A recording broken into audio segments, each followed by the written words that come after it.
So it's great to be back doing a Let's Talk Integrity and Ethics. Just to remind all of you, because unfortunately it's been a little while since we've done one of these. We had promised to do them monthly, and then with the public health emergency, we ended up not having a few of them, so we're getting started again. As you'll remember, this is a 15-minute session. It's not very long, and it's where we focus on a particular issue.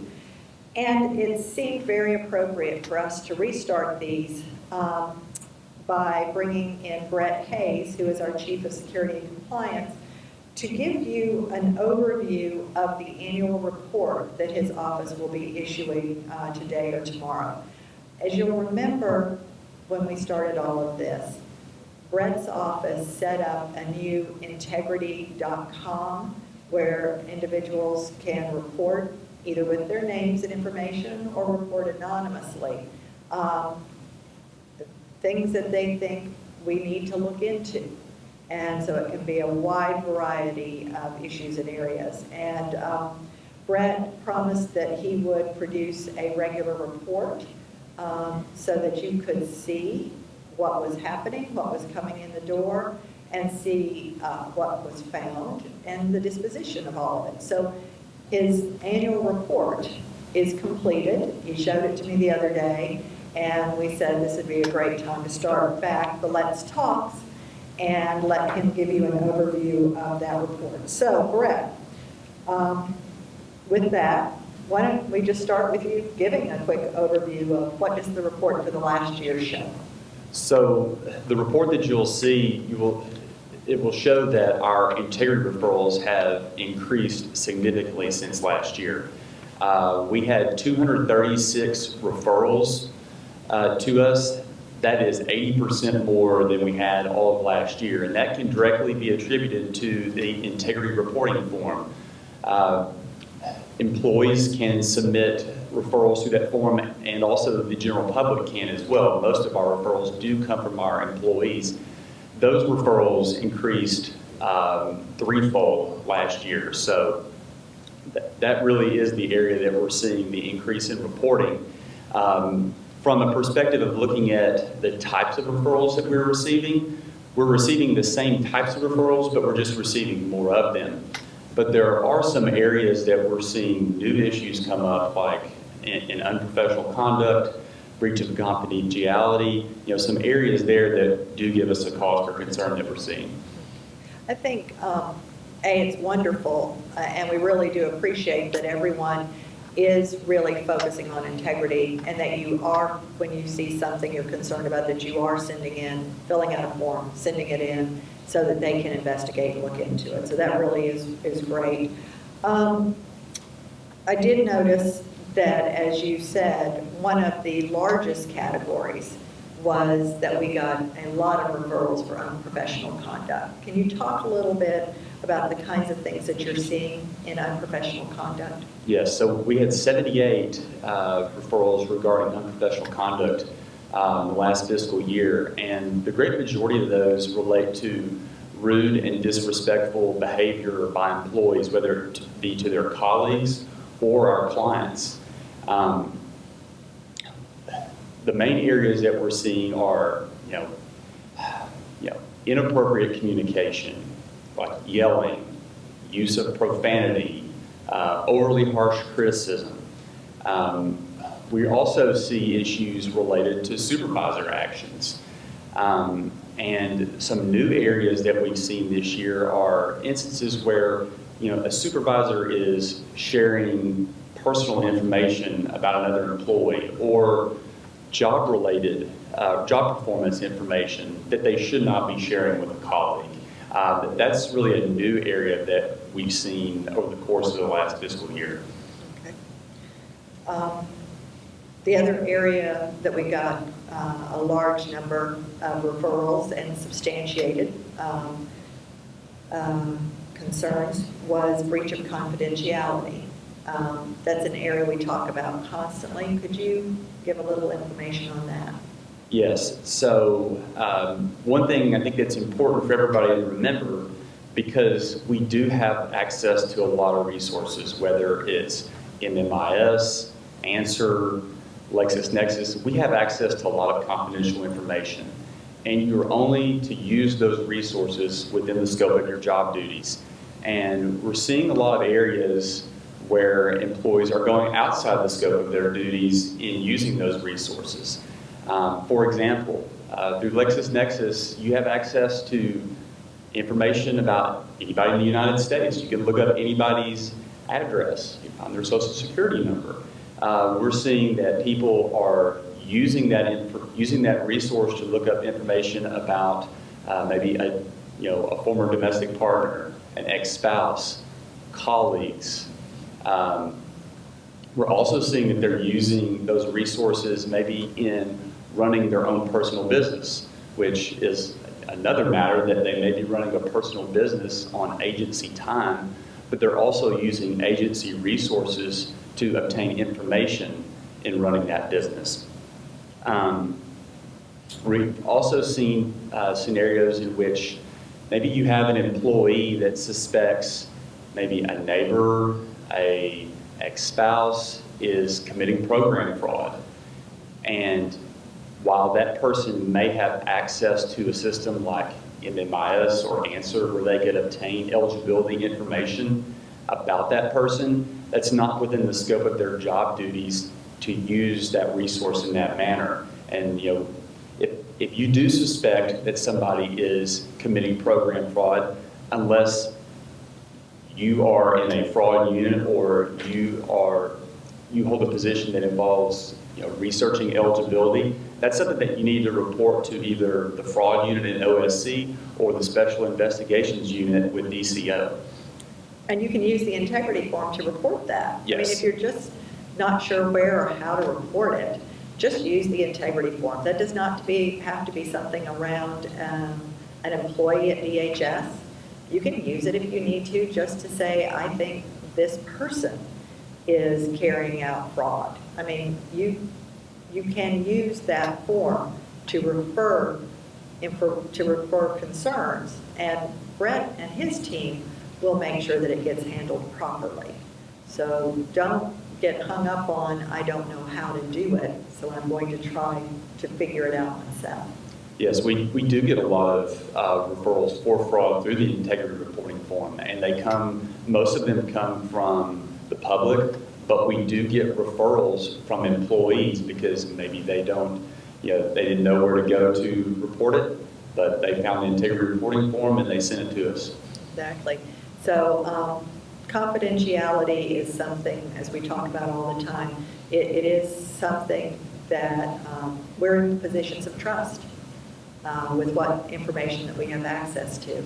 And so we really do have to honor the trust that's been placed in us and not misuse that information. So I do appreciate that y'all are very diligent in keeping an eye out and sending in referrals when you think something might be amiss. I also remember this year, you'll see in the report, that your unit wound up having to investigate some threats. And I know the personal safety of all of our employees is incredibly important to all of us. So could you talk a little bit about that area and what people should do if they do believe that a coworker or others are threatening violence? Yes, so the one thing that I think is really important for everybody to remember is do not make your own judgment to whether or not you believe a threat is legitimate. A threat should be treated as a threat and needs to be reported to the Office of Security and Compliance. Once we have that threat, we will investigate it thoroughly, and if necessary, we will involve local, state, or federal law enforcement to further investigate that. There are some people that, while it's not appropriate, they may jokingly make a threat. Even if you think it's a joke, you still need to report that. You need to let your supervisor know, but you also need to report it to our office. And it's, it's something just to take extremely seriously, is the bottom line around all of that. And Brett and his team will investigate everything and ensure it's referred properly for investigation, and then they'll follow back up. You know, if something is not substantiated, that's okay. You've nevertheless taken the action that needed to be taken. And Cindy, I think, you mentioned, it may not be substantiated. I think that's important for us to talk about, because we completed 202 investigations this year. I believe 69 of the complaints were substantiated, and that's okay that only about a third of them were. We would rather employees report a concern and notify us and let us investigate that. It's important that we investigate every issue that comes to us. It's not as important that we substantiate every single one. So we have a new category, obviously with the public health emergency. We have a new category of issues that we are getting referrals on.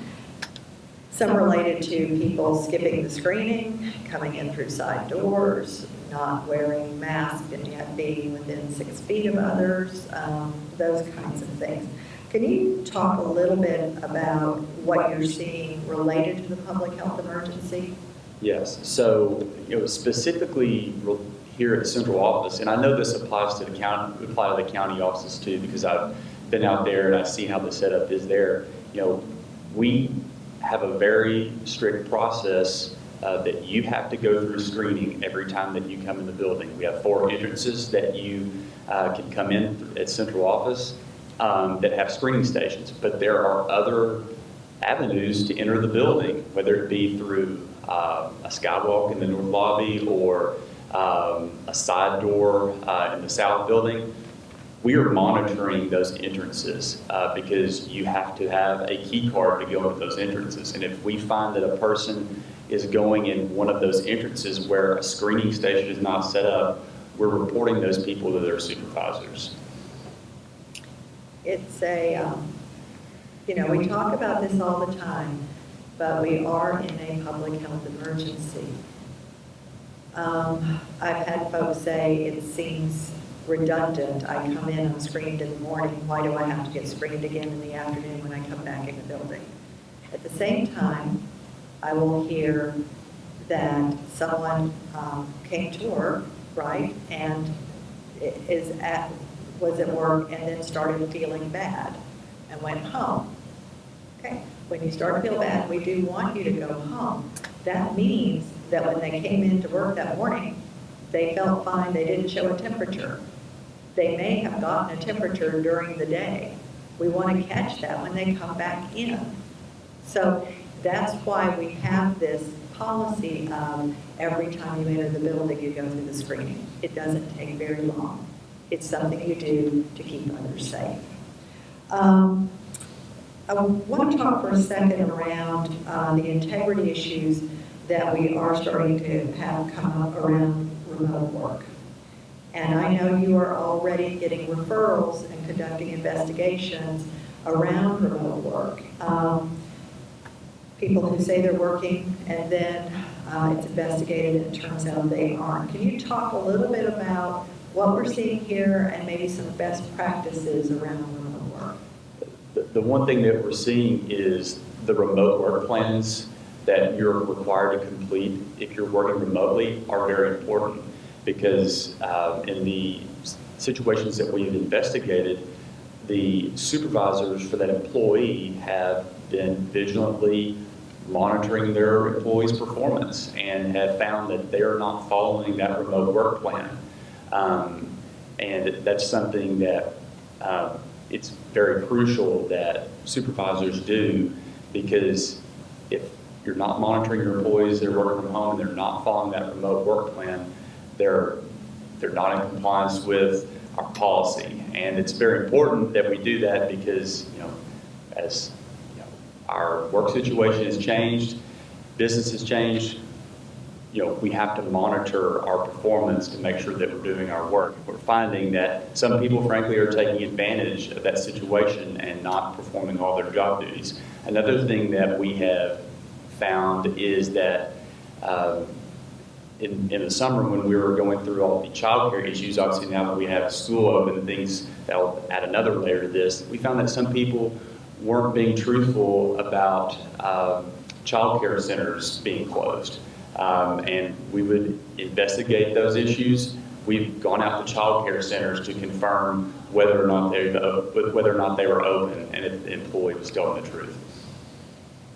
So it's, you know, we are in a very difficult period with this pandemic.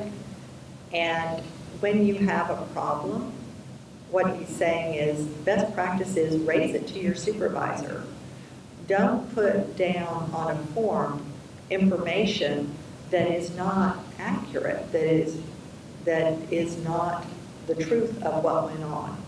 Because this is an area of integrity, and we are an organization, just like everyone in the state and nation, who knows that we are in a pandemic and that there are issues. So when you have an issue, you raise it.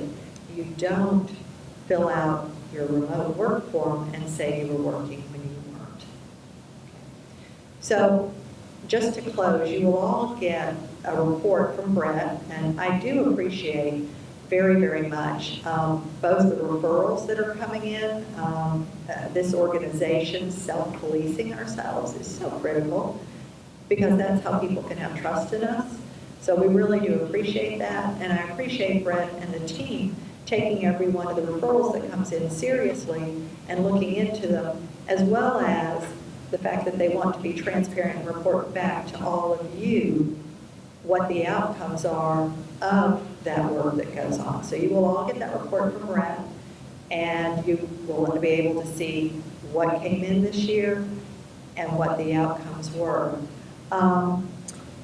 Brett, to close, if somebody does think there is an integrity issue, if they see something they are concerned about, whether it applies to an employee, to a beneficiary, to a program, what should they do? They want to report it to your office.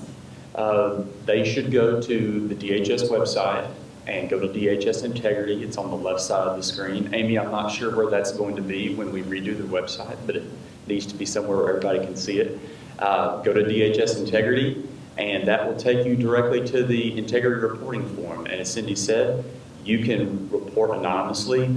We would prefer if you would identify yourself, but we understand that sometimes, you know, the nature of the situation dictates that it would be better for you if you were to report anonymously, and that's okay. You know, we want you, if there's any doubt, to make a report to us, and the integrity reporting form is the best way to do it.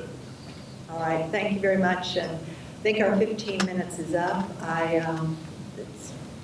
Really appreciate everyone tuning in today. We will work with Amy on some cheerful topics in the middle of this public health emergency to talk about, but I do think it is actually good news that we are getting such a take-up on the integrity.com operation, and that all of you are helping us really build this organization as an organization where integrity is key to who we are and what we do. So thank you very much for that, and I hope everyone stays safe and has a good work day today. Thank you.